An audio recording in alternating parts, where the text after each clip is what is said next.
Bridge city તરીકે પણ ઓળખાતા સુરત સિટીમાં બ્રિજમાં મસ્ત મોટું ગાબડું પડ્યું હોવાથી તંત્રની બેદરકારી સામે આવી છે. સુરત જે શહેરની ઓળખ બ્રિજ સિટી તરીકે થાય છે, ત્યાં જ એક મોટી દુર્ઘટનાનું જોખમ માર્ગ ઉપર ઊભું થયું છે. શહેરમાં 125થી વધુ બ્રિજનું નિયમિત ચેકઅપ થવાના પાલિકાના દાવા વચ્ચે ભટાર ફ્લાયઓવરના અત્યંત વ્યસ્ત એપ્રોચ પર લગભગ 5 ફૂટ ઊંડું ગાબડું પડતા તંત્રની ઘોર બેદરકારી છતી થઈ ગઈ છે. ગાબડું એટલું મોટું છે કે તેમાંથી બ્રિજની નીચેનો રસ્તો સ્પષ્ટ દેખાય છે. છતાં કલાકો સુધી પાલિકાના અધિકારીઓ ત્યાં ફરક્યા ન હતા.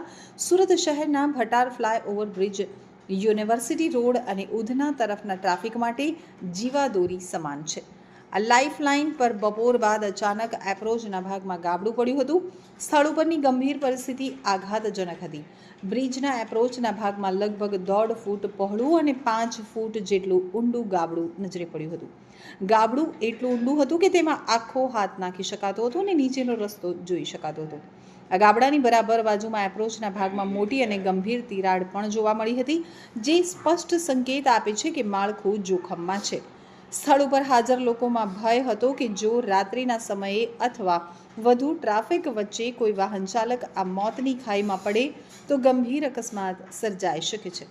તો વડોદરા કે અન્ય શહેરોમાં બ્રિજની દુર્ઘટનાઓનું ઉદાહરણ તાજું હોવા છતાં સુરતમાં આ પ્રકારની બેદરકારી દુર્ઘટનાને આમંત્રણ આપવા સમાન છે.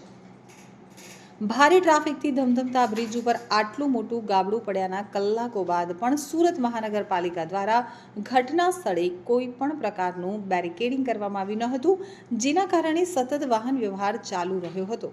પસાર થતા નાગરિકો અને વાહન ચાલકોએ પાલિકાની આ નિષ્ક્રિયતા સામે ભારે આક્રોશ વ્યક્ત કર્યો હતો.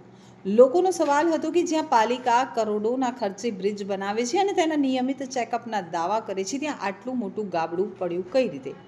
શું પાલિકા માત્ર કાગળ ઉપર જ બ્રિજનું નિરીક્ષણ કરે છે?